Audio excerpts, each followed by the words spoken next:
Right, ready? 3, 2, 1. Welcome back to the Runs podcast once again. All right, Nick. Yes, Scott. How's things? How's it going? I'm tired today. I had to work a long shift yesterday. I don't work long shifts, so just put a fucking hole in me, like. I'm a bit tired today as well. But not For too other tired. reasons. You what?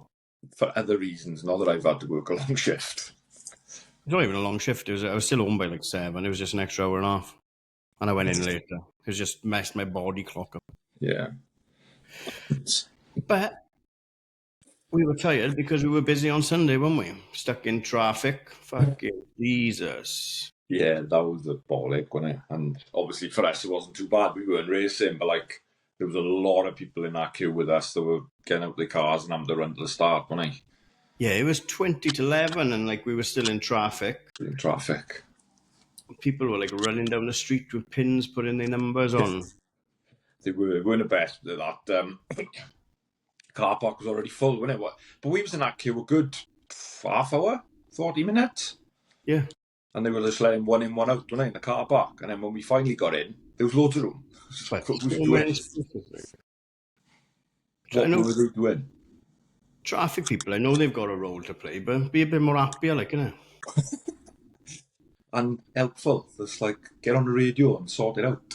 Yeah. Let people in. People got runs to race. There's loads of room. There's loads of room. Yeah. That makes sense. Loads of room. Loads of parking space. Let them in. Swansea 10K though, nice. It was nice to see Dewi Griffiths take the win. Well done, Dew, at home.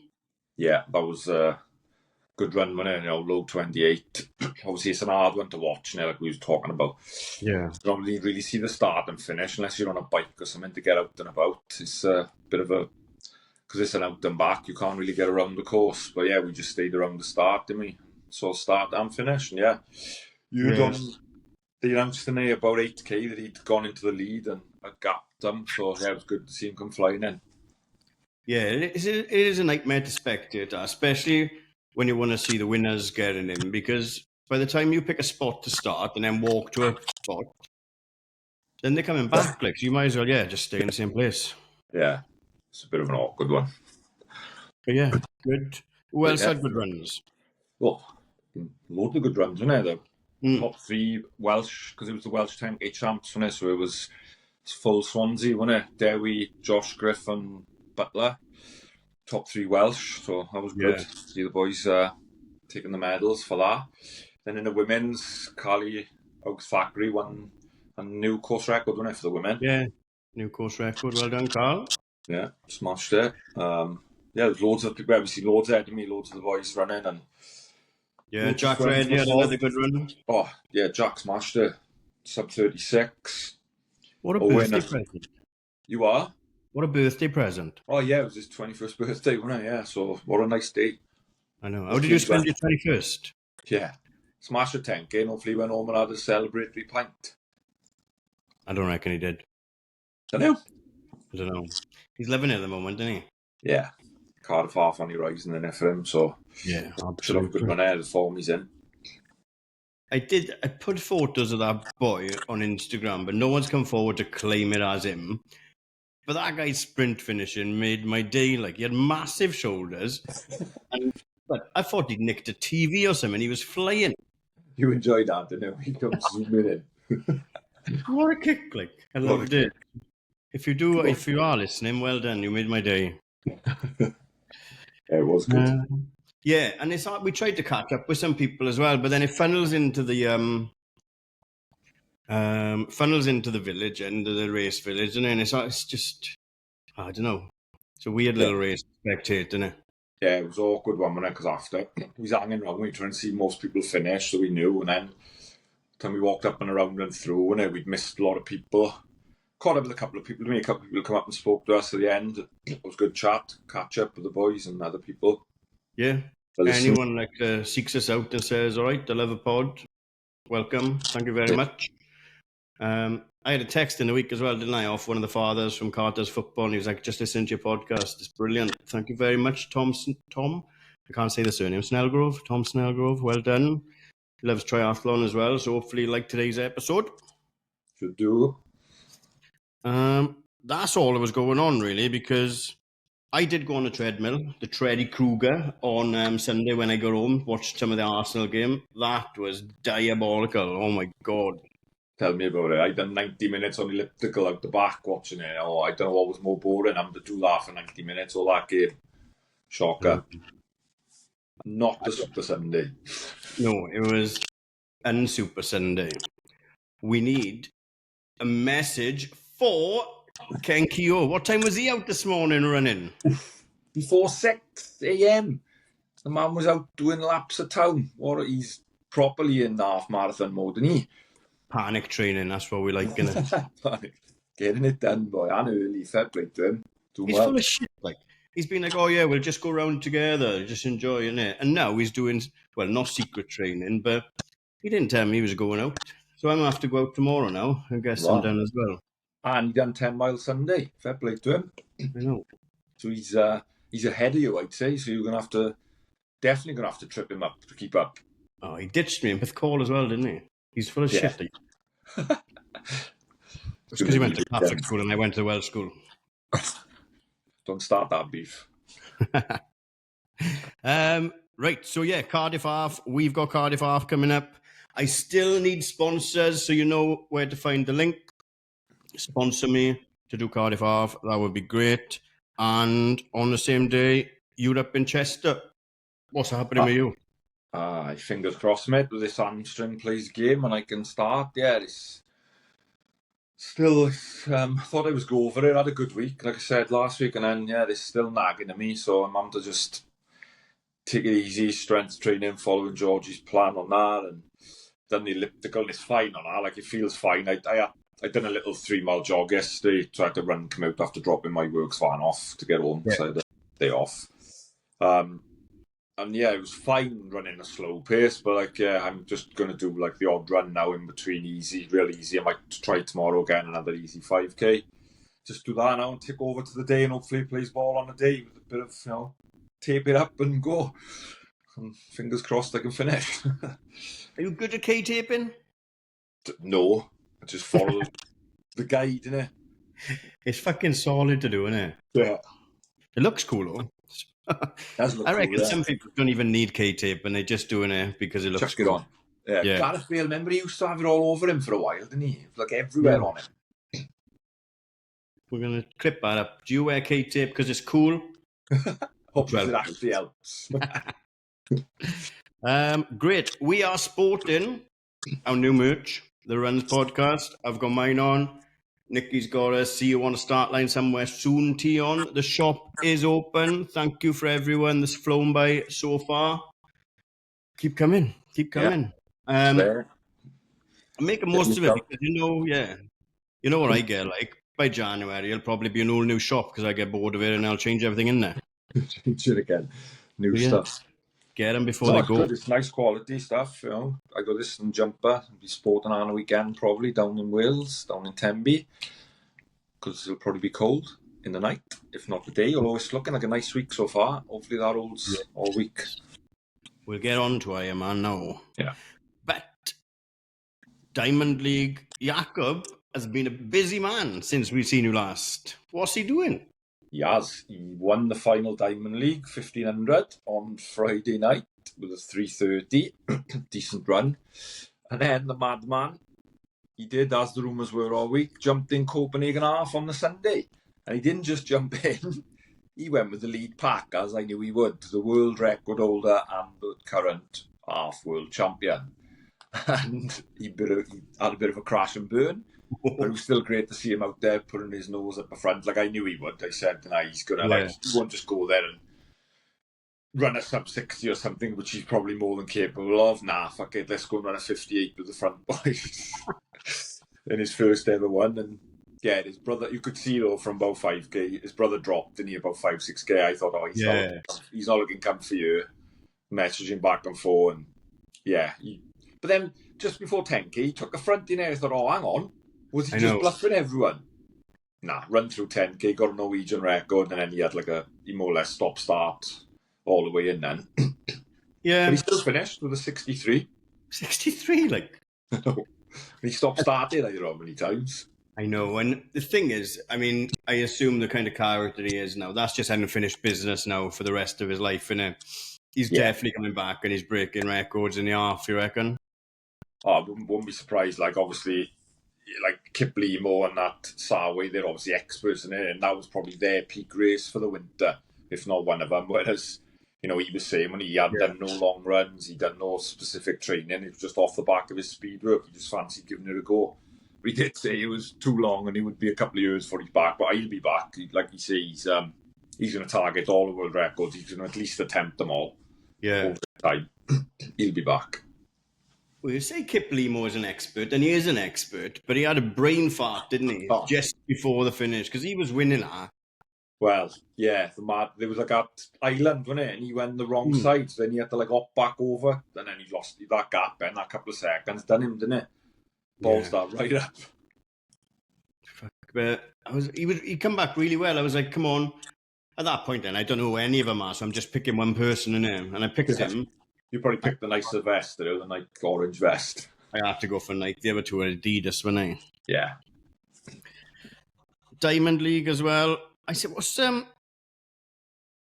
steeplechase? Like, what's the point in the steeplechase? What is it? Why has it got a ditch of water in it? Who invented it? Is it time for it to go? What is it? I don't know, it's a good shout. There's who invented it, and how did they come up with, like, we'll put a water jump in and then 3 random hurdles around 400. And then we put another... We'll have to ask Sunday Club member Johnny Ox, because he's represented Wales in the Commonwealth for it, so we'll have to get him on and ask him about his steepling. And, who came up with that crazy event. Unless it's just been invented in a field one day and someone's just out running and going, oh, fuck, a hurdle. Oh, no, I'm in the water. Oh, shit, another hurdle. Yeah, they must have been out on the horse loop or something. And I know, let's make this into a running track event of 3,000 metres. Oh, absolutely. Weymouth was on the weekend as well. A couple of the Wolf Pack were involved in that before the big one this weekend, the 70.3. Shout out to, Dan O'Connor and Corey Butler. Nice times, nice effort. And a couple of others from the Wolf Pack. Yeah, Jay done it, and Darrell, can't remember who else. There was a few of them down there, so yeah, they've done well down there. I think Dan said he was pretty happy with his time from his post I just seen. Yeah, I just seen that now. He's had niggles running, has he, by the looks of it? Yeah, I think so. He said he hadn't been able to run much race, so, job done, sub 5, wasn't he? Absolutely. I'm ashamed of myself because I like a pair of Brooks running shoes. You sent them to me, and they are actually quite nice looking. They're looking a decent trainer. The Brooks Glycerin Max. Yeah. It looks like a hawker with a Brooks logo slapped on the side. I'm sure it's not Brooks. Don't come after me with a lawsuit. But I do like it. It's nice. Yeah. Shoes always get the right colourway as well, don't they? And then he comes to it and he's like, well, that's perfect. Any other colour, and it would have been fucking shit. They always get the colourways right as well, don't they? Top marketing for you, isn't it? Or design, whatever you'd call it. Design and marketing. They do look a nice tap. They're an easy trainer, I think. Easy day trainer from what I just said. Like Aubrey, former guest, he just done a little Insta reel saying they're like a nice easy day shoe or a recovery shoe. They do look nice, so. Yeah, absolutely. On the subject of Aubrey, that reminded me as well. Start of October, we're going to be starting our YouTube lives every first Friday of the month, catching up with former guests. And as long as everything goes to plan, I think Aubrey and Arwell are going to join us for the first one to debrief us on Berlin. Aubrey is running to finish, and Arwell is running to try and hit that sub 3 as well. We were speaking to him Sunday, and he says he's feeling good, done everything he can.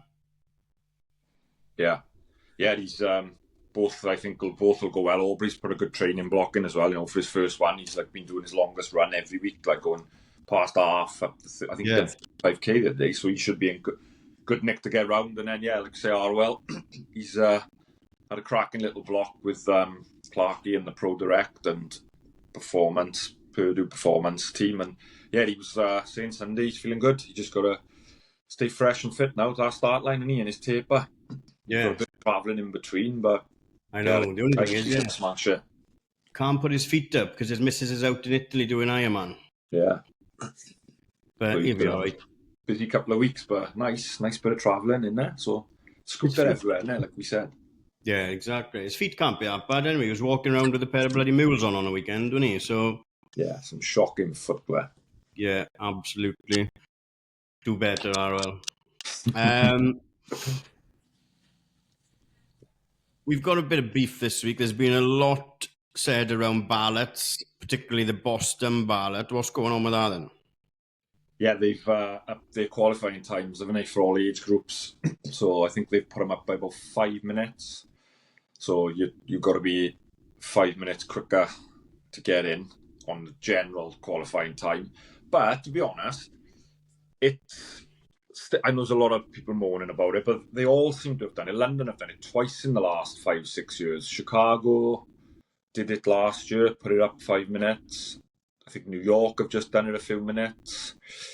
Like Berlin and Tokyo at 2:45 and 2:30 respectively. No matter what, there is no age thing. It's just you've got to be fucking quick or ballot. But yeah, like I think for my age now, it's gone from 3:20 to 3:15, so it's 5 minutes. But same for everyone else, up to I think 18 to 35 is the lowest one. Is it 2:55 we need to do now? I can't remember. I haven't got the times in front now.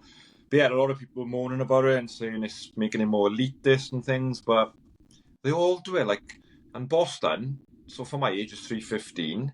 I think for London, it's 3:10, so it's slower than London. Do you know what I mean? So yeah, it's not like Boston are totally cutting everyone off. I know they do then have, because it's a smaller race, they cut that time.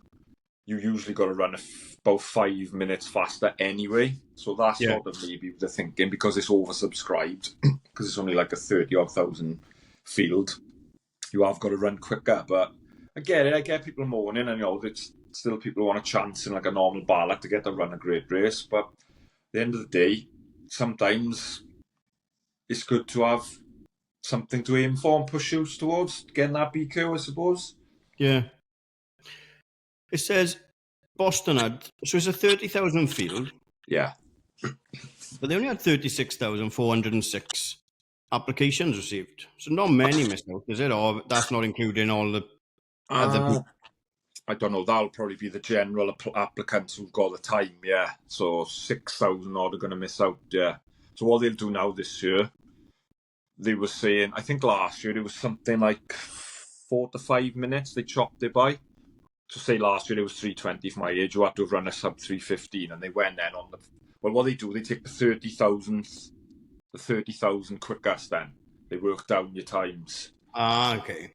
So, like, if you could have run a BQ time, but then say you was only 3 minutes quicker, so you might miss out. So 6,000 odd this year are going to miss out. So, like, for instance, excuse me, Aladeus from Phoenix, he's run like a 3:01 or 3:02. So he would be 18 minutes in. So I would imagine he would easily get in. But speaking to him this week, he's going to give it a miss and he's going to try next year. He was going to go for next year, but he's going to try, he's going to ballot next year. Do you know what I mean? So yeah, he would probably be comfortably in. But then, like some other people, I don't know, might be on the borderline. But they haven't announced yet how much they're cutting it by from the qualifying time. And then that's just, all those are just, it's not fastest to slowest, just split out in the age groups and... split out in your age groups and male, female, etc. Yeah, they'll sort of work it out as an even amount through each, I would imagine. There we are. We can't be... I mean, somebody somewhere has got to be sitting there thinking, right, all these ballots are getting chock-a-block. Let's pick another 6 cities and start our own Super 6 marathon. They've got to be ready to pop up. There's enough cities, isn't it? Well, yeah. That's maybe the idea behind the halves as well, the super halves. Yeah. More of an achievable race, distance to run and train for. That's got to be done in 60 months, isn't it? Yeah, that's a weird one. I don't get that. Why they try and put pressure on to do it within the 60 months, like the 5 years. 5 years, that'd be, wouldn't it? Yeah. Well, still a decent amount of time, but there's a lot of travelling in some of it for some people, and it is expensive. Yeah, I mean, if we were going to have a crack at it, it'd be all right because Cardiff is an home one, isn't it? But yeah, that helps being an home one. If you're doing it from a country that's not got the home, then 1 year you've got to do 2 trips, haven't you? And run exactly. Yeah, you'd have to do. And some of them are pretty close, and some of them are like early in the year and close together. And like this year now, Copenhagen and Cardiff are only 2 weeks apart, didn't they? Because obviously it was Copenhagen half, which we mentioned. So they're pretty close. Yeah, and I think then the back end or the front end of the year, again, they're pretty close again. Yeah, I think it's Lisbon and another one are only 2 weeks apart. I can't remember which one it is. Yeah. So yeah, this is like, you definitely 1 year. You're going to have to do 2 and travel. But yeah, that's a shout, like, because obviously Sydney Marathon was the weekend, and obviously it was the world age group this year, and there's rumours now that that'll be the 7th major next year, innit? So we'll see on that. Yeah. Excellent. We've got, well, you told me they were called. I didn't know until I spoke to you in a week. Strava mules are kicking off this week all over Instagram. Yeah. Mad that, innit? Like, for people that don't know, have you heard about it? Like, people are paying people to either wear their watch or log into their Strava and go and run something fast for them. So then they look like they've done some mad time. It's like just bonkers. Like, what is the point in that? Because that's not official data to get you into a major or anything, is it? Like, you can't give them a screenshot of your fucking Strava.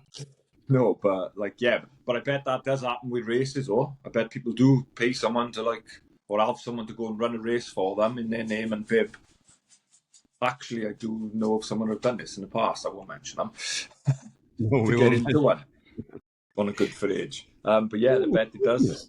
Bet it does happen. Definitely. Oh my God, yeah. Grow up. Just do the work, innit? Do the work. Yeah. Like, what's the point? Something, have a target. Like, you've set an ambitious target for your first marathon.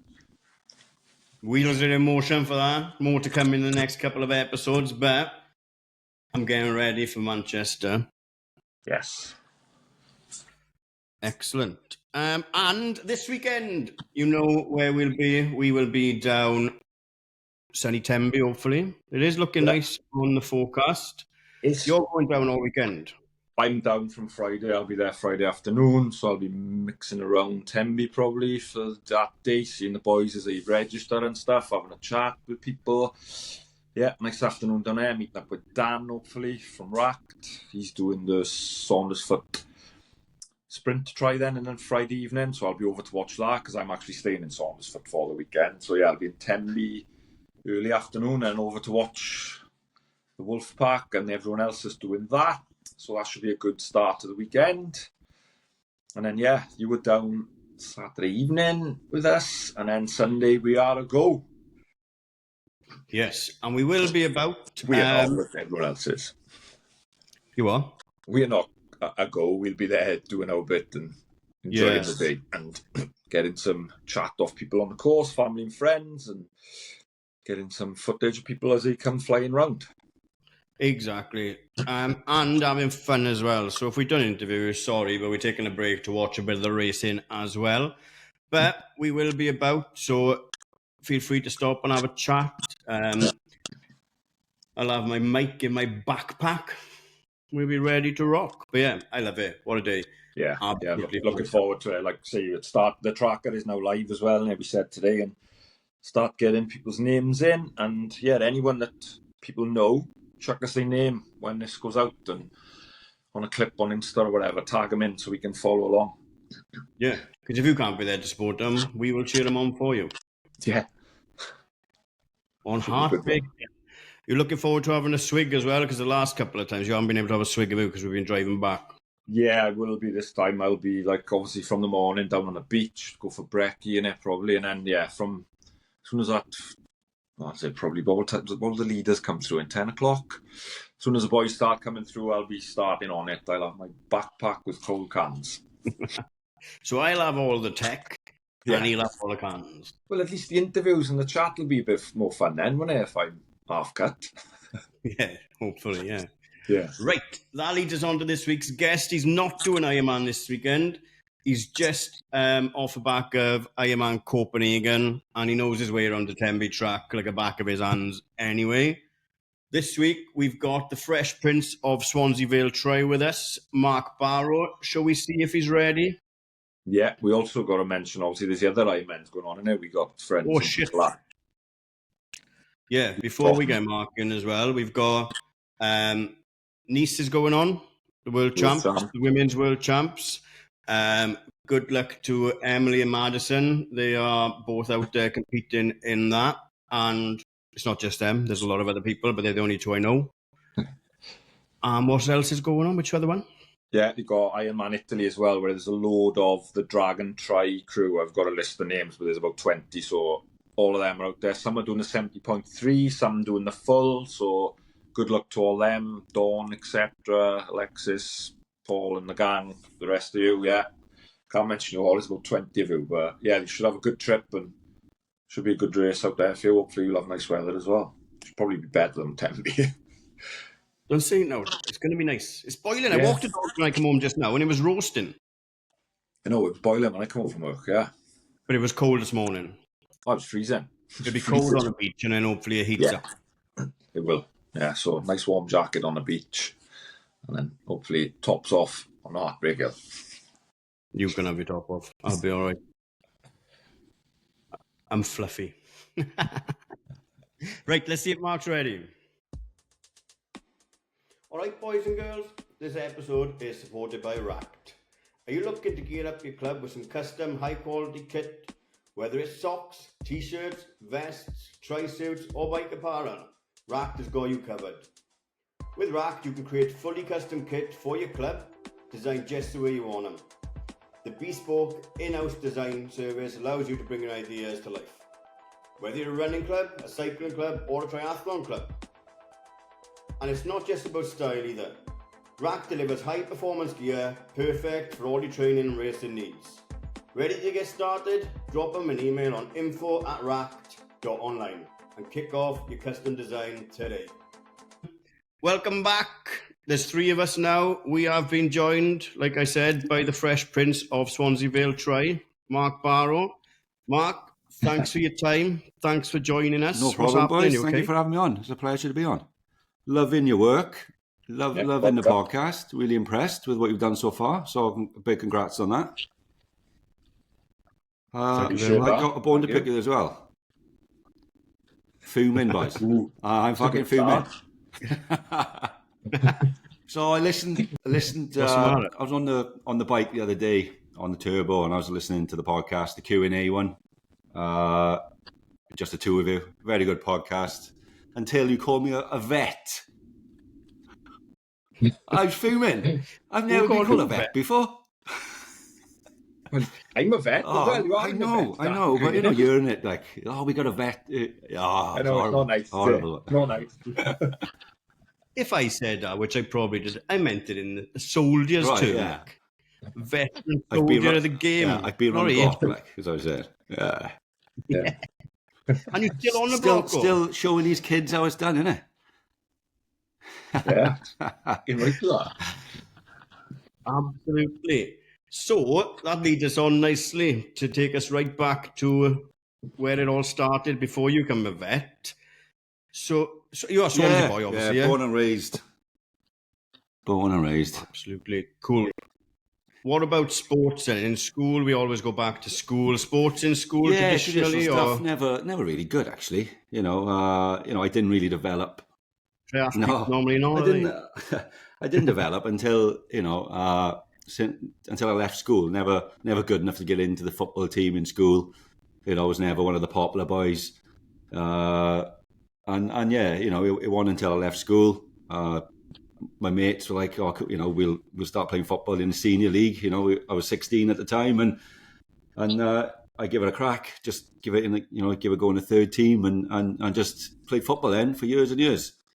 Because we don't play rugby down in Swansea much. It's more of a football town, isn't it? No, it's more of a football town. I don't think our school even had a rugby team. That is mad. Yeah, that's mad. Yeah. It was just they just had a football team, and that was it. So yeah, I played Swansea Senior League for years. Probably retired a bit too early. Kids come along, and then started going to the gym and stuff, and just like you have other people on the podcast. Everybody goes through the same journey, don't they? They play team sports, and then And then you try and keep active, and you go to the gym, and then it's all about how you look and stuff. And then you get bored of that, and it's like, right, what else can I do? So I just started running then. So it all started running. Yeah. Actually, it was my missus who got me into it. Really, when I finished playing football, going to the gym, and because you look in good shape, you think you fit, and you're probably not. So I was like, I think it was back in 2007. I said to one of the boys, "Oh, come on, we'll run the Schleswig half marathon," So we'll be able to do it, no problem. Fucking hell, it killed me. Absolutely killed me. 2 hours was the target, and I think I managed to creep in at 1:59:50 something, and I was dead for weeks. And then did like Swansea Vale 10K a few times. Not really into it much, But what got me back into it was my missus. She did London Marathon in 2012 or 2013 for a charity. And I went up to watch.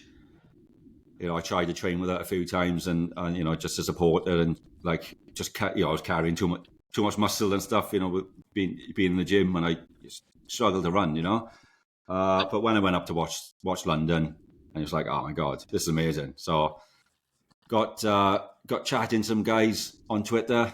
There was a local social running club in Swansea called Swansea Vale Runners.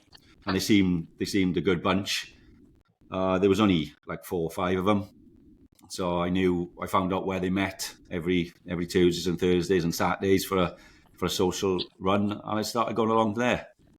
And then so that was like maybe the September of 2013, and then by the November I'd signed up for an ultra marathon.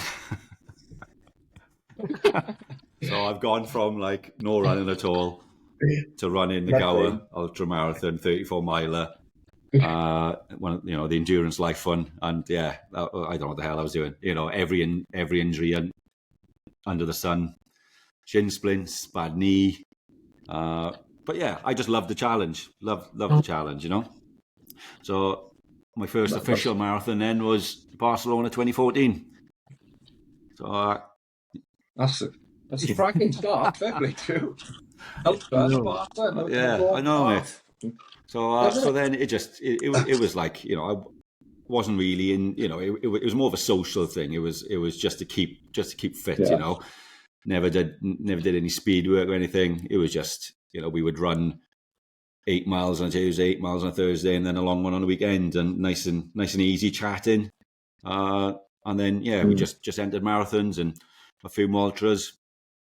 And then I got bored of that. Then it was like, right, it's like, right. So I was like, right, what else can I do? And then in 2014, I went down to watch my wife's friend's husband do Ironman down in Ironman Wales, and I didn't even know what it was, And like anybody who goes down to watch, it's like it inspires you big time. It was, mate. It was. It was just like, wow, so inspiring. I think the year I went down to watch the rugby player Richard Webster, he was on crutches running round Tenby, and I was just like, wow, and it was just all shapes and sizes, bloody and I'm like, oh, Christ, if they can do it, then I can do it, Yeah. It's the same, like we said, with London as well, and they're like giving you the kick as well. That's another one. It's so inspiring, and like I say, you see all sorts of people and the buzz around. It was incredible. It's unreal, and Wales is the same for the world. It is. I guarantee you go down. Well, you boys have been down. I'm surprised you haven't signed up. Yeah. I'm not that mad yet. But it is so inspiring, and like I said, it's all ages, all shapes, all sizes, and you think, you feel lazy because these guys are putting the effort in, guys and girls, putting the effort in and putting the training in and achieving something really special. So why can't, if they can do it, anybody can do it, Yeah, definitely. I think one of my first ever memories of Ironman, the first year we went down, I seen a guy coming out to swim, and I was like, that is fucking Santa Claus. And he's just done this swim, and he's going to get on a bike, and he's going to do everything. And it's like, I thought I was going down there and you're just going to watch specimens coming out of the water one after the other, like a fucking production line. But no, it's like I said, similar to, we watched Swansea. Did you go down to 10K on the weekend? I was a bit busy, so I couldn't make it, unfortunately. But we watched everyone zipping past, and then there was an old lady. She must have been, well, she was old, Nick, when she last, and she would have got around the entire place in whatever she had to get around the place in. Everyone that's what it's all crack, about. You know, I think triathlon. You know, people look at triathlon and think, oh, you've got to be super fit. You know, it's an elitist sport. You know, to some degree, it probably is. But then to others, it's not. It's all about participation, you know, and getting it done. You know, some use Ironman as just a day out. You know, you can eat as much as you want, drink as much as you want, and have a nice jolly day out. You know, but one of my things that I want to do in life, you know, one of my goals in life is longevity. You know, I want to be in my 60s, in my early 70s, still cracking out Ironmans. You know, so. Yeah, you're nearly there, Nick, you know? Get close to it, yeah. But I was there. I don't want to be like, you see it with so many people, don't know, but just stop work or stop playing sport, and then it just, I don't know if they sort of age quicker or become like more injury prone and more aches and niggles and things, bad backs, bad legs. It's like, I'm the same. I want to keep going in my 60s and. I think that's why, like, you know, strength and conditioning and lifting weights is so important at our age. You know, I think we're a lot more educated now to carry on doing what we're doing in the future. You know, I think it's really important. You know, I think I've seen one of the Try Hard Harriers members who's like early 70s did like 3:13 marathon in London. And it's like, wow, that, you know, I think he didn't start running until later on in life, like maybe early 60s or something. Yeah. But still, you know, that's like 3:13 in a, you know, I think he's like world record holder maybe. I'm not sure, but yeah. I was going to say, can't be far off with that at that age. That's class. Yeah. It is awesome. So you went down, got inspired, got a bike, got some goggles. Something like that, mate. It was like I signed up then after coming back from Ironman Wales in 2014. I was having drinks with the missus. We went out on a bike ride on a bit of a pub crawl, and I come home and I was like, I'm gonna do the Ironman next year. I think I was a bit pissed to be honest, but yeah, you know. Yeah, exactly. So yeah, I signed up and it was just like, right, shit, you know. Like I felt comfortable running, but as with everybody, you know, we don't swim, you know, unless you're coming from a swimming background. When you swam as a kid from like a swimming school or something or swimming club, it's really difficult to get back in the water. You know, we all swim when we're on holidays, 1 or 2 weeks a year if we're lucky, and then it was just learning again, start from scratch. You know, I went down to a swimming school in Swansea called the Tri Sharks, and it was a junior swimming squad, and they said, yeah, come down, and you know, there's me walking in expecting it to be adults as well. It was all bloody kids and me, and just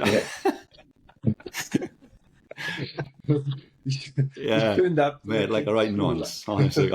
Humbling that, isn't it? It was, you know, and they flying past me, and I was like, oh, you know, like when you line up and you all dive in, and there's me standing there. But learn to swim, and that's the hardest bit, you know. You know, I'm still an average swimmer at best, but yeah, the swimming is the hardest thing to crack. You know, you think like anybody can ride a bike, you know, if you learn it as a kid. Yeah. Well, I actually know a couple of people that can't, really enough, but yeah, you know what I mean. Yeah. But yeah, well, you think you can ride a bike until you start riding it serious, you know, and it's like it's more technical than just sitting on the saddle and pushing the pedals as fast as you can, you know. But yeah, so I picked it up and yeah, back in 2015, I did my first. Well, I did Mumbles triathlon as a warm up, and that was in maybe the July, and then I went straight into Ironman. in 2015. It was a tough old day. 14 hours, 23 or something like that. I love that. Yeah. Like, because you just see, like, I've only been aware of you for like a couple of months, innit? So you think, oh, it's always been class, but you've got a progression from 0 then to 14, and it kept coming down and down and down through the hard work. With age, it's strange enough.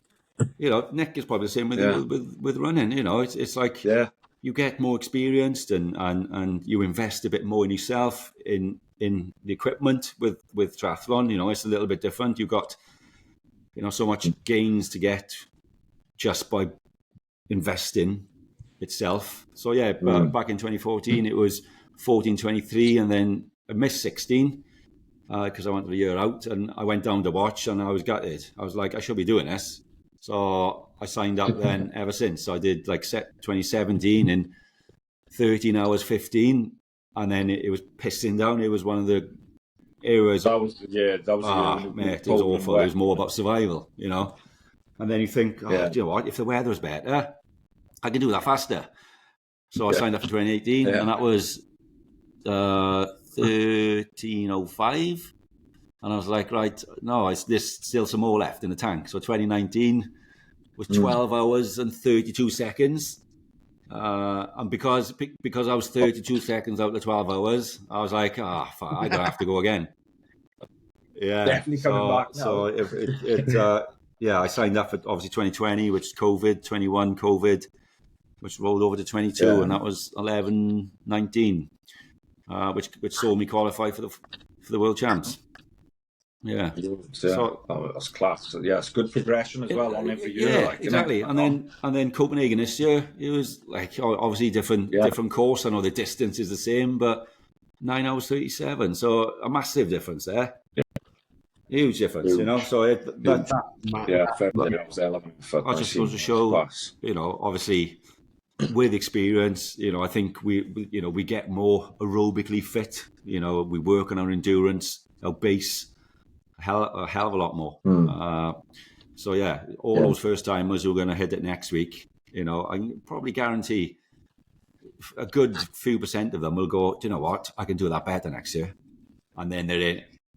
Right, yeah, I'd imagine so. There's going to be like Gar said, he's going to be one and done with his marathon, but that's not happening because he, like you say, you set the time, and it'll be like, well, what if I trained a month more, or if I didn't go out for that pint last weekend? It'll be like it's just natural. By the time he's done it, there'll be the new Alpha Fly 6 out, right? Yeah. And he'll be like, do you know what? If I had those springy shoes, could they save me 1 second every mile, and then that's 30 seconds? Yeah, it all adds up, guy. You will be counting seconds. If there's new Alpha Fly, I'm only here for the fashion, and so.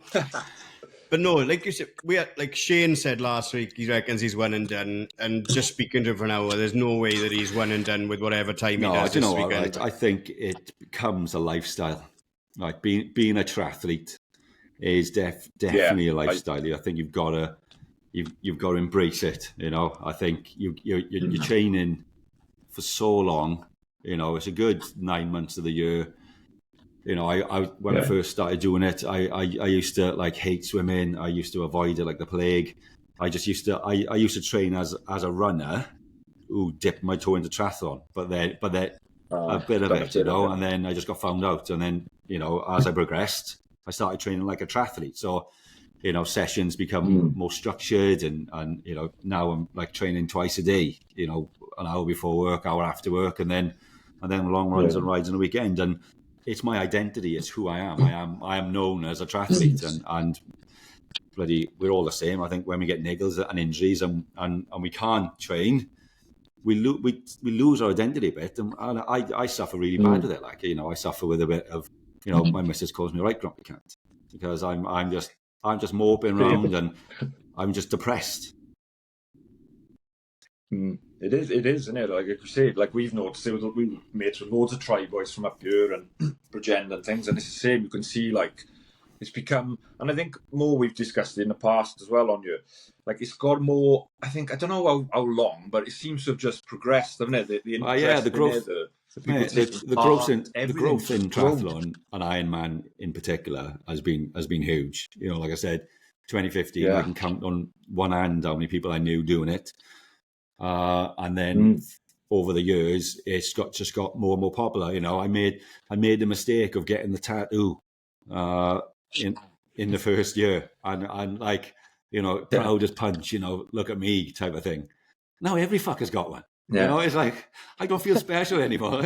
I'm fucking getting one. You know, so yeah, I don't feel special anymore. So I'm like, fuck it up.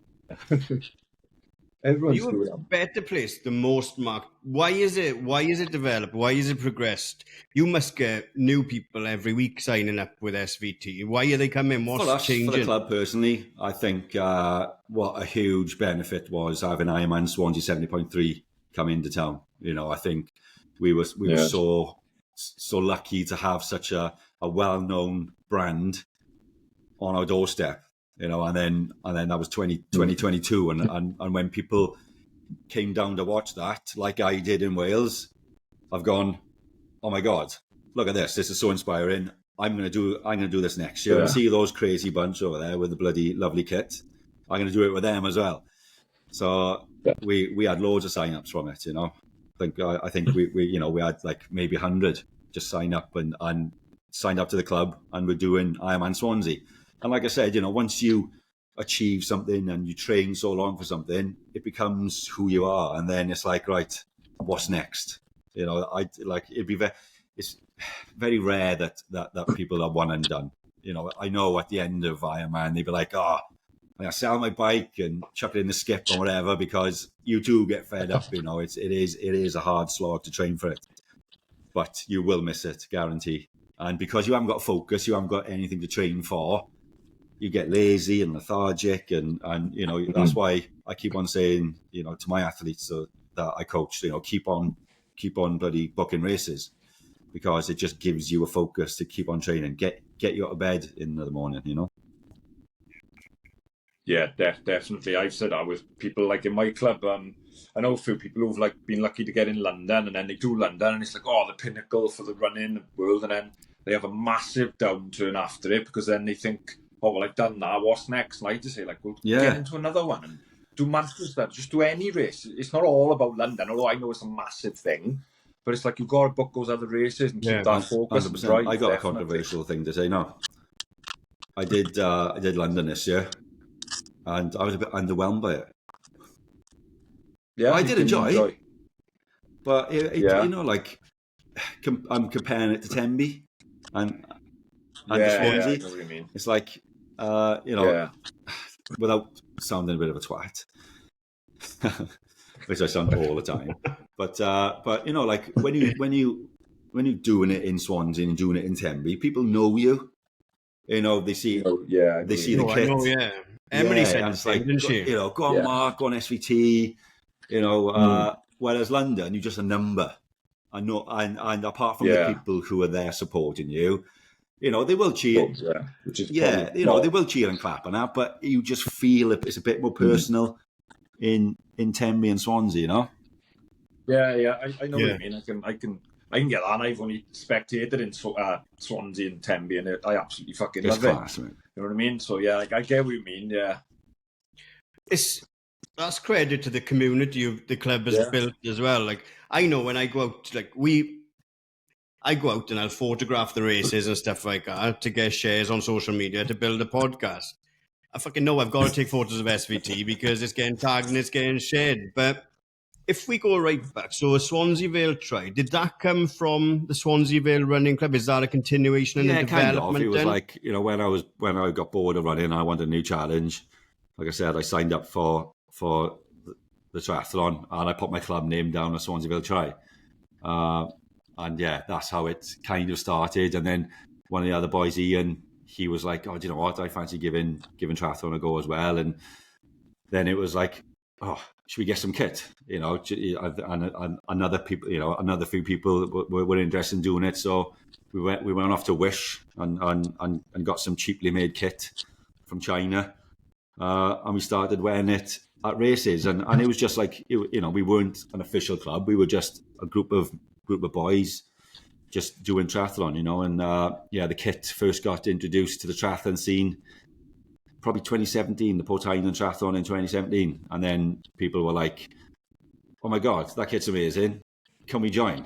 And we were like, oh no, we just, you know, it's just the boys, you know, we're not an official club. Like, and then, it just spiraled, you know, people kept on asking and we were getting seen more. And then back in 2020, we decided, oh, do you know what?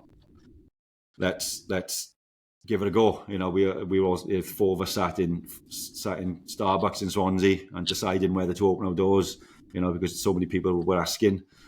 Because, you know, Swansea didn't really have a triathlon club in the town. You know, you had Celtic Tri and Port Talbot Harriers, but we didn't have a club with the name Swansea in it. You know, so it was, you know, so that alone will bring people to the club, you know. So we decided, come on, you know, let's give it a go without knowing what it entailed. So we got affiliated with West Triathlon, and you had to write your bloody club ethos and your constitution and have, you know, welfare officers and all this. And right, so it was just like, right, you be chairman, you be treasurer, you be welfare officer, you know, you be secretary. All right then, okay. So, and that's what we did, and we opened up, and within a couple of weeks, we were up to 50 members straight away, and then it just snowballed then. How many's there? Yeah, we got something like 430 odd now. Fucking hell! It takes up so much time, and we're only a small committee. You know, it does. It's like we built it. Like, obviously social media helped. I think, like I said, we opened our doors in 2020, had 50 members, and we had plans to put on, you know, sessions and stuff and social runs, and then COVID hit, you know, and we couldn't do nothing. So everything was kind of virtual. Have you heard of an app called Zwift? You know, where you put your turbo on, and it's a virtual thing. So we had some Zwift rides, and we set up some like club challenges, you know, go out by yourself and run the fastest mile or you know, stuff like that. So trying to create this community, something like that. And obviously social media helped, because, you know, I think if you look at our page, you know, we've created a brand. You know, we've like, you don't go on the grid unless you got kit type of thing, you know.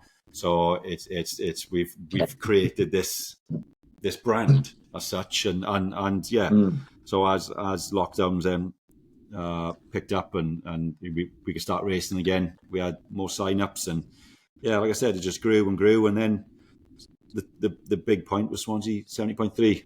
It was like we went from maybe, you know, 150 up to 300 in no time, and then, you know, it's been growing. I think at the end of last year, we were 450, biggest tri club in Wales. You know, probably one of the biggest in the UK. And then we lost a few. I think we lost more members than some tri club have members. We lost about 100 because they were exactly. I don't know. I think they set up their own clubs. There's clubs popping up everywhere. It's not for, the thing is, all right. We get you'll get the analytics on your socials and stuff like that. And I'll send a screenshot to Nikki and say, "Oh, look, 25 new followers this week." And Nikki's like, "Why the fuck have 3 people unfollowed us though?" Don't worry about it. What was going wrong? You take it personally, mate. You do, don't you? It's like, you know, and then, you know, like we put feedback forms out. So when people leave, it's like, right, what could we have done? You know, sometimes it wasn't a problem. You know, sometimes people just join to get club benefits or just feel part of something, but not come to any club sessions. And, you know, for whatever reason, they may be the one and dones, you know. But so we went down a bit at the turn of the year, and then we've gone back up again to 430 odd. You know, we got over 100 female members, which our female side is brilliant. You know, they all support each other. You know, we got like a female only WhatsApp group where, you know, because like triathlon and probably running to a degree is a very male dominated sport, you know. And to have like a safe environment where females can talk to other females, you know, without the fear of feeling judged or, you know, so that helped loads. And it's just grew, and it does take a lot of time to run. But fingers crossed, it's going well. Yeah, fair play. That's some numbers. Like, you must be proud of that. Yeah, it's not until we've won like Swansea Team of the Year or Swansea Club of the Year, and that was like a milestone moment, for the whole committee, because like you got some massive clubs in Swansea, and we're talking all clubs, rugby clubs, cricket clubs, Swansea Harriers, like they are massive, they've been around for years and years, and we took the accolade. So it's not until because like with all clubs, it's like peaks and troughs, you're riding a high, and then something happens, and then people leave, and you think, fuck, it's all going to shit, but then it'll start again. So it's like up and down. I think, I mean, you do put the extra mile into it. People race for kit, for photos, and for socials, don't they? That's like three major factors that are underestimated. There are I wouldn't go to someone who's got a shit vest. Like, you've said that many a time, haven't you? Ogmore Phoenix, like, what's that about? What?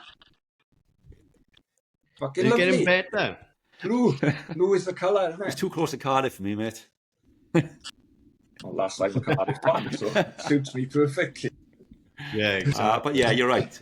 Yeah, and then you are right. It is, the social element, and Instagram. It definitely it's like you see these people in the gym who set the cameras up and are bloody taking so much time setting the cameras up just to do one lift for the gram. It's like, come on, Yeah. I'm old school though.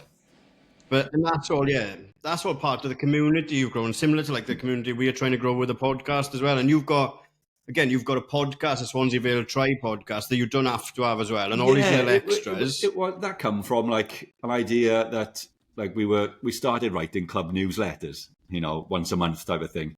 Who bloody reads newsletters? We were a modern, funky type of triathlon club. And I was like, right, we're just going to do our podcast, So I don't know whether you heard the Road to Tenby podcast. It was a podcast done by a guy called Tom Davis, who was, that's it. It's from Mistake, isn't he? So Tom, I listen to Tom podcast because like everybody listens to podcasts when they run in or when they're on the bike, because you're fed up of listening to music, bloody, especially the music nowadays on Spotify. It does my head in. So I like to listen to podcasts because that's the only time that I get time for myself. And when I'm listening to something, when I'm running or on the turbo, it's when I can absorb information. And because if you listen to it around the house and the kids are doing something or there's something else, like you don't really absorb what people are saying, So I was like, right, I tapped up Tom. Tom was a member at the time. I was like, Tom, I know because he stopped doing his Road to Tenby podcast, which was brilliant, by the way. And I was like, do you fancy, starting one with us for the club? And rather than doing a newsletter, we'll just do club news, and then we'll just discuss triathlon, and that's how it started. And we kind of put it out there, and it's like with podcasts, you've got to put it in a public platform. You can't really send an MP3 file around. It needs to be proper, doesn't it? So it went on Spotify and all other podcasts, and to my amazement, people outside the club started listening. Steve Holloway, and I've had loads of people. Great podcast, Barrow and stuff, and that. That was like that really shocked me because it was so club heavy. But we would also have bantered about triathlon and talk about races. It kind of appealed to the wider triathlon community as well, which is great for the club because we were sharing what the club was doing as well, which may have brought in more members. Who knows? But I know it takes all the time. I'm just saying to Nick and O'Gara how well you've done and stuff with all the content you're doing, and I know how much time it takes, and I haven't done a podcast for the club now since probably April or May. And I know I need to do one again because all this we've had the whole season and we haven't caught up with it yet, and we just haven't had time. When you train twice a day, No, it is mate, time-consuming, isn't because it? it's not just the recording. It's everything, you know. It's the what the show's about, and you got to write something, and then you got to create the graphic, and then you got to link everything together, and it just takes some time, you know. And I don't think people appreciate it. Yeah, that's right, people. You don't fucking appreciate me. Mate, let me get I'm sitting in the dark here. Let me get my light on. Hold on. I thought my screen was going funny. I thought he's getting darker. Oh, there you go. There we are. Getting darker. Better. What's the future plans then for like how big can you grow? Do you know what? I don't want to grow any bigger, to be honest. It's like, you know, I think we're at that level now where you can't grow any bigger. You know, it becomes a full-time job. You know, I think it's like you know, to grow it bigger, you need staff. You need like, right, I'm going to pay you now a monthly wage to run the club. You know, I'd love to, like, you know, be like an online type of club. You know, there are clubs out there, triathlon clubs out there, which are an online community, like the Cupcake Cartel, and you know, they're from Australia and they're massive. You know, Propeller online, are they? Next Gen, is it? Yeah, I think they're online, but they're also a Welsh club, aren't they? I only see bits of them. Yeah, but they've got athletes dotted everywhere. You know, the amount of people who have said to me, "Oh, I don't live in Swansea. Can I still join?" And I was like, "Yeah, you don't have to be from Swansea. You know, that's where the club sessions are. But if you just want to be a part of the community, then you can. You know, I think we've got a member who's from Swansea living in America because he still wants. You know, he's doing triathlon out there, and he wants to feel a bit closer to home, type of thing. You know. So yeah, mate.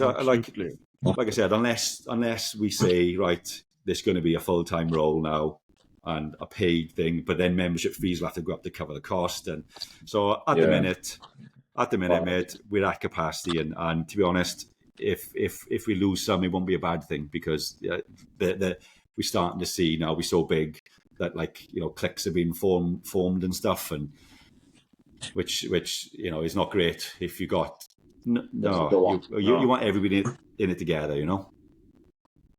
Yeah, definitely. Yeah, but that's hard with 450 people as well, isn't it? Yeah, it is very.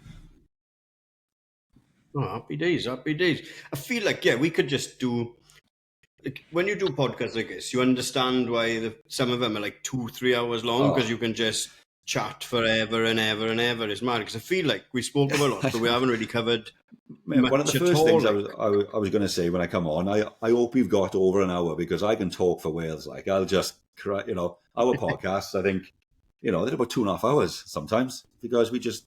I suppose it's more to talk about and try, you know. Exactly. Hey, one of my mottos is, why be good at one thing when you can be average at 3? That's what loads of people told me, like, trying to get me into it. How many have you got down Tenby on the weekend? I think we're the biggest club again. I think we got 60 odd, 63 maybe, or maybe a little bit less. Yeah. But yeah, I think we had. We hold the record for the biggest club ever to do an Ironman event outside of the US. In Swansea 70.3 in 2023, we had 134 take on the course, all in kit. It was an amazing sight, you know. I think this year we had 120, 121. But yeah, I think we got 60, like 63 maybe at Wales. So yeah, that'll be a big turnout. Yeah. There were loads in 70 point. You didn't make it to the 70.3 this year, Nick, did you? You think you were working away, were you? No, I was working away when I had to go away to work. But yeah, it was class. To be fair to us as a podcast, we have created the only vest that can stand out in the sea of Swansea Vale Tri kit. Hey, you can't go wrong with pink, mate. No. I know, that was a masterstroke. It pops out on the socials and everything as well, see, didn't it? And like you said, you know, if you're trying to create an identity or a brand, it's a great colour to choose. Better than blue, anyway. I love it. Next for you, I guess I can answer that. Really. Is just keep on trucking now until you can't truck no more, I guess. Yeah, it is, mate. I think, after Copenhagen, I was like, you know, I had a few weeks off. Lost a load of fitness. I promised, like, my boy's 16, you know, and he's he's not sport orientated at all, and he's starting to develop now, and he likes going to the gym, and I was trying to take him while training for triathlon, and I just didn't have the time to commit, so I promised him after Copenhagen, I was like, right, I'll start coming to the gym with you, we go together,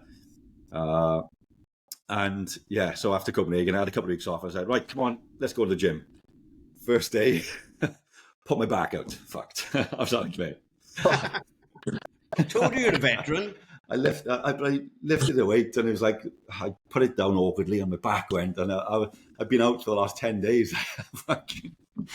I know. So, but I've signed up for Paris Marathon. That's what I was going to say. Are you done with Wales? Not done with Wales, but done with Wales for a bit, and now you've done Copenhagen. Yeah, I've never seen it. Like I said, I've done 5, and I thought 5 is a good number. Like by no means am I a vet in terms of Wales. Yeah, I've done it 5 times, but there's people who have done it. Like, we've got Jane and Paul Arnold in our club who have done it 10 times, and they stopped in 22 was their last one. They were 10 and done. But there's another guy, Chris Mackay, who's a Swansea boy as well, and he's done all of them since 2011. He's done. I think he'll be his number 13 now. And there's only a handful of people, probably 5, that have done every single Ironman Wales.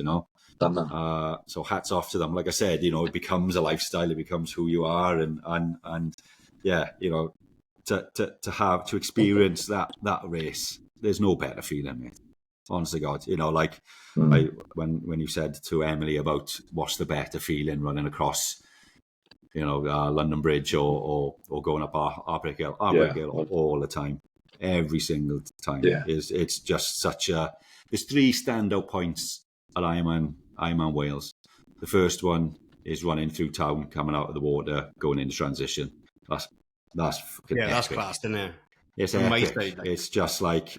You've come out of the water, you think, yes, the hard bit is done, right? And it's just euphoria, and you're running through town, and everybody's cheering and whooping and clapping, and you float. You literally float to transition. It's class. And then you get out on a bike, and that first time up Arbroath Hill, that it's Arbroath Hill, New Hedges. The new Hedges bit is better than actual. Yeah. New Hedges we hung out, didn't it? Yeah, we're up on top. Yeah, that's class. We were there last year as a club, and when I did it in 15 and 17 and 18, I was like, what? I'd love my own club to do this. Support from all other tri clubs. It was just absolutely fantastic, and it is a proper. It is cliche, but it is a Tour de France moment. It's like oh, it is. You float up there. It's like I can't describe it. You beaming, and what makes me proud is like you've got international athletes coming over from the States, from Germany, from South Africa, and they are loving it. They've never seen anything as mad as it. Bloody burly Welsh guys in budgie smugglers. Pints in their hand, bucket hats, flag waving, tapping you on your ass, getting you up the hill, and it is tremendous, and obviously then the third highlight is running down that red carpet for the finish. It's fantastic. I'd recommend Wales. Like I've always said, Wales is one of, if not the best Ironman races in the world, because the community get behind it, and the support is second to none. It's the best supported event out there. But that said, I'm not that well travelled.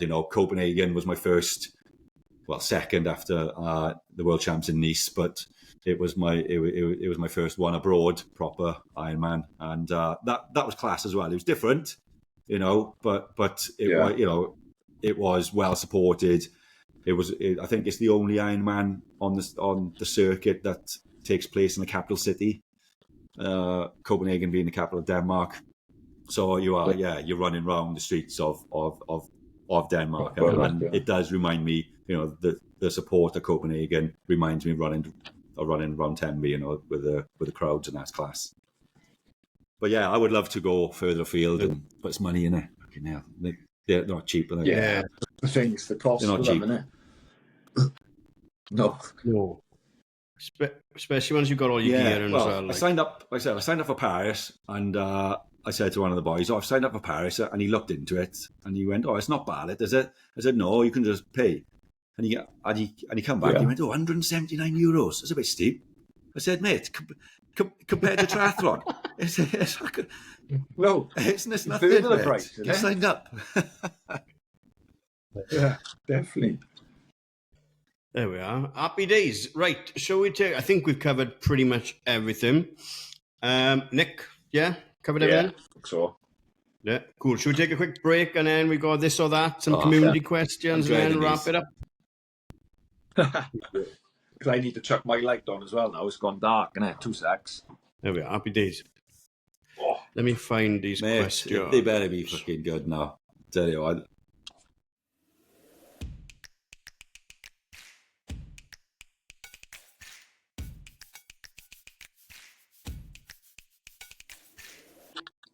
One, two. Welcome back. A little bit longer with Mark. We've got this or that with Nicky, and then some community questions, and then we'll wrap it up. Nick? Yeah, right, Mark, here we go. This or that. What, first one, coaching or competing? Ooh. I'm new into coaching, so I'm going to say competing. Yeah. But still get pleasure from coaching and seeing athletes do well. I think this weekend will be a big test. I got a few athletes doing it, and to see them achieve all what was set out would be, it'd be amazing. Yeah, it must be nice, to have, you've pushed them and given that bit, and then to see them achieve it. It's like hard. To be a coach, it's more than just a plan. You need to. You need to give them some shit when they're not fucking doing it, and praise them when they need praise, type of thing. So it's going to be good. Side to it. Awesome. World champs or Wales? I think you just Wales. My world champ experience was fucking horrible. We didn't even touch on that. We were so busy. Garmin, fuck's sake. Sorry, I'll fucking start again. 70.3 all day. Fuck full. Is it? Mate. Fuck full. It's mate. It just take up so much time, doesn't it? Well, I've obviously never done one, but I can imagine it's a long old day there. But then, you say, you've got that 9 months, or the boys I know have been training for a year. Like Shane was on last week. I know he's new to it, but even Stephen, they put a full year into Wales. It is, and crazy, like I said, sometimes it's twice a day. You've got to sacrifice definitely so much. It is a bit of a selfish race to do, because you have to prioritize that over anything. The amount of times that I've missed family events, or my missus has gone down to Tenby, and I've said, right, I'll cycle down there, I'll see you down there, type of thing. It's like, it is hard to train for a full, so definitely 70.3, you can get away with, 2 swims, 2 runs and 2 bikes a week and still be half competitive, I think, good, definitely. One of Gareth's favourites, coffee or tea? See, that's a tough one. At home and in work. You like home and in work is tea. Coffee ride when you're out riding. It's good. When you're out on the bike, that boost. What's the deal with that? Why do you have? Is it just to give you a kick for the rest of the ride, or you just coffee wankers? I've never been a coffee connoisseur at all. Right, I just give me the instant shit. Right, but then since I've started going out, and you need a reason to go out, don't you? You need somewhere halfway just to think, all right, let's put the effort in now. A coffee stop's coming up. We'll have a bit of cake as well, and it's just like a social thing, and I'm starting to give that exactly. But then you get cafe legs. I do like that way. You do get cafe legs then. So getting back on the bike after the coffee stop, it's fucking hard going. It's like starting again. It's like running again. You do an effort and then stop for half hour and then try again. Your legs are gone. And last one, the big one for you fucking weirdo triathletes. Do you shave or wax? Shave.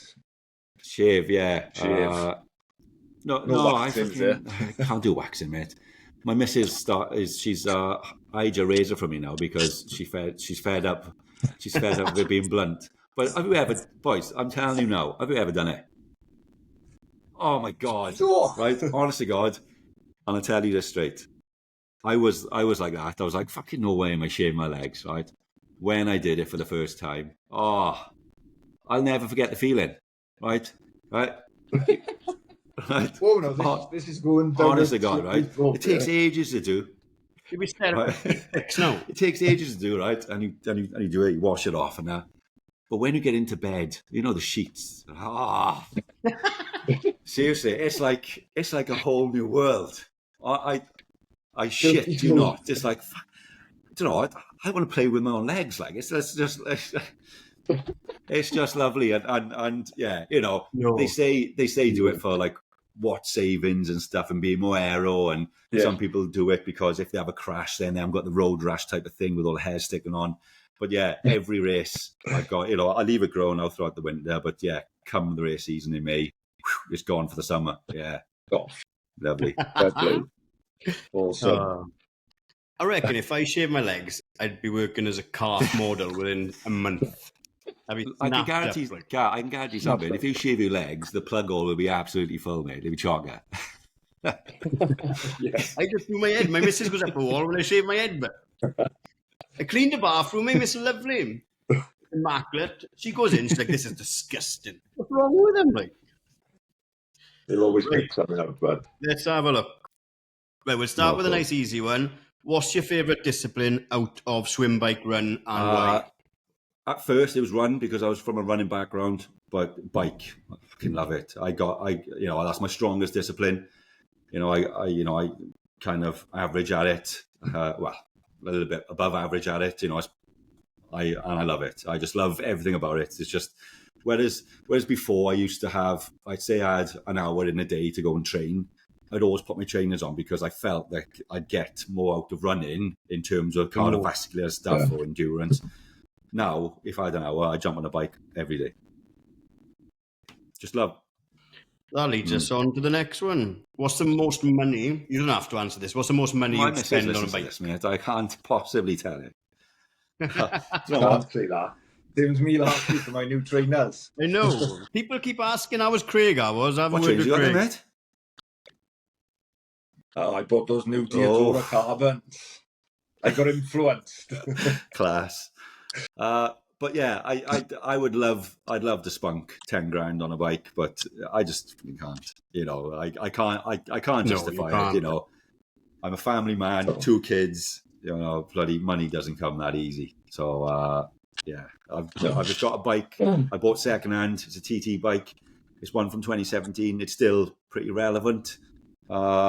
It's you know, bikes technology comes on. You know, you've got the disc brakes now and the Di2 and the electric shifters and stuff. And I'm just on old school. You know, I'm still doing okay. So yeah, I'll just crack on with that. That'll do. That will do. Craig, stop asking the hard questions. Jocko, is it? Questions, mate. Yeah, Jocko. Right, there's loads there actually. So we'll just pick out the best of them that I like. Would you rather win gold at the Olympics in triathlon or the Ironman World Championships? Oh, that's a great question. And I'll say gold at the Olympics because I've already got an Ironman tattoo and I'd love a tattoo of the rings. Yeah. No, that great show. Instagram told me I couldn't get one. You've got to be an Olympian. You've got to. You can't. We got one off Sam Evans. Do you reckon you can guess the question? About a 6-pack or something, innit? It's got to be something to do with... Close, yeah. Would you ever do budgie smugglers on the 1K run to transition in Tempe? You did it last year, mate. What a shape on it. I tell you what. Gutted. Because you think you've got a tidy shape and then you see him run past with his Welsh budgie smugglers. He's packed, and I was like, fuck's sake. Go away, Sam. Can't.